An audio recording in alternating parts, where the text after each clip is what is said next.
دي حضراتكم مكرونه النجريسكو، وادي اهي بتغلي عشان نصفيها من الميه، وبعد كده نرجع نعملها زي كده.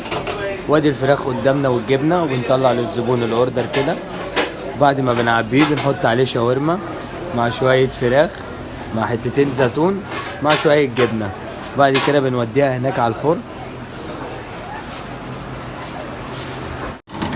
طريقه ازاي تعمل عجنه البيتزا. دي فراده جايبينها بنص مليون جنيه، ومعانا الشيف الاردني. زي ما انتم شايفين اهي بتطلع وتتبقلش كده تتلف. بنزيت البتاع قبل ما نحطها، بعد كده بنفردها في البتاع ونقفل ونركن فوق. نفس النظام برضو، بس دي عجنه كبيره وبتطلع كبيره شويه. طبعا الشيفات اللي عندنا يا جماعه مش عايز اوصفها لكم، يعني داخلين في 36 سنه في المهنه دي. 36 سنة. الله اكبر.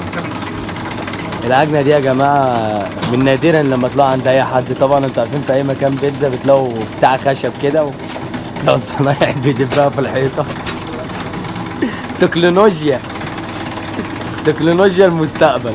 ايوه شايفين يا جماعه البيتزا طالعه بتشكر اهي. ده الكريسبي اللي بيتحط على البيتزا يا جماعه، زي ما قلت لكم المره اللي فاتت.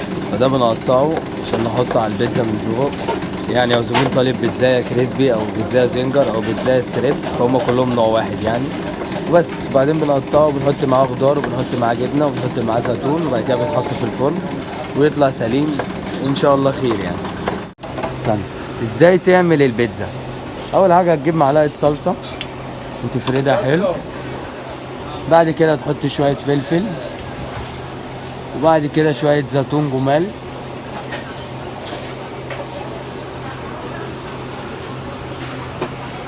وبعد كده شويه الجبنه عشان يسيحوا على الخضار وتدي تيست جميل. تمام. وبعد كده شويه طماطم من الوش.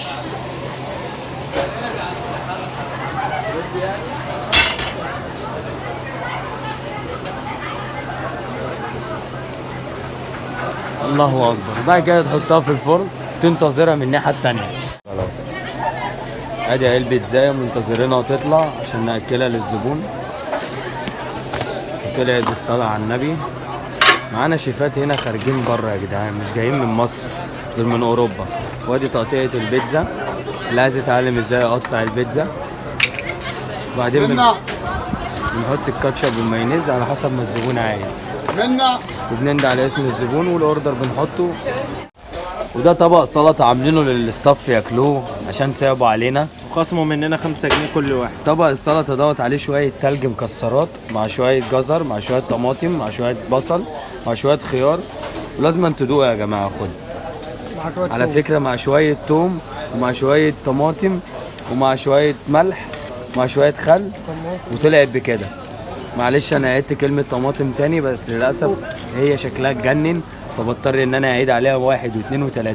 طبق السلطه ده بنعمله يا جماعه اكل اصطف، يعني احنا شغالين في مكان اكل، فده اكل الاصطف بتاعنا، برجر او كفته او سجق، فده اكل الاصطف. استنى يا عم حسن، ازاي تعمل عجنه الكريب؟ اول حاجه هتعجن العجنه دي وتصب اللقمه، تمام. بعد كده تفضي كبشتين وبايدك الجميله تمسك العصفوره وتعمل احلى كريب. معانا احلى شيفات واحسن الاصناع، ومش كريب وبس، شغالين كل المنتجات.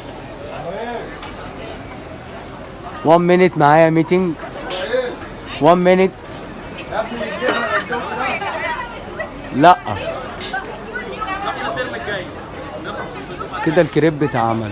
انتظروا الحشو وازاي تقفل اللقمه. ودي طريقه تشكيله الكريب يا جدعان.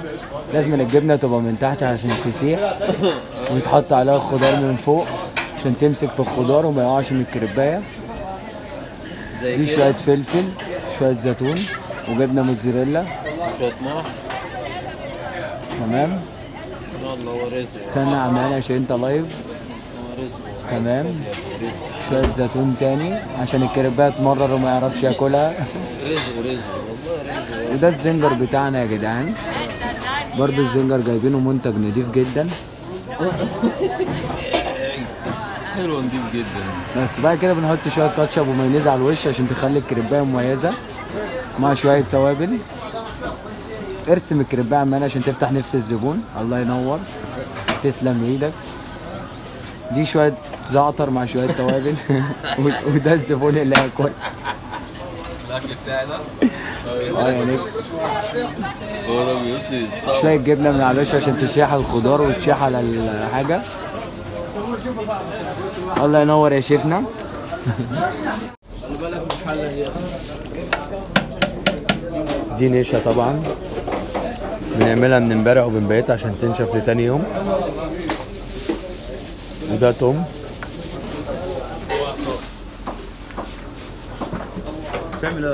لازم في الشغل يقابلك واحد عقبة كده. ده بيض. دي يا جماعة مكونات التومية. طبعا هوريكم الشيف اللي بيعملها في الاخر، بس نخلص بس العجل. نحط شوية ملح عشان تبقى لذيذة.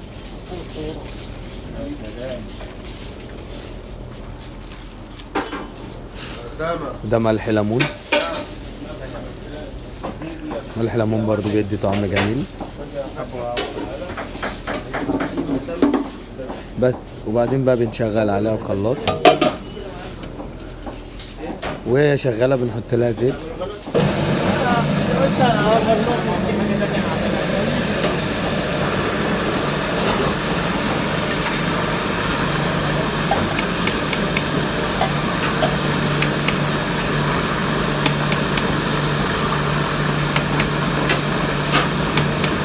وهي شغالة كده يا جماعة لازم تدوها زيت.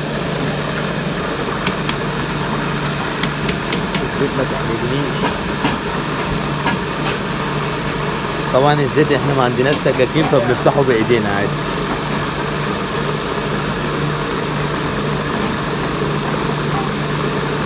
بس وكده هتطلع التومية معاكم جميلة قوي. جربوها هتعجبكم.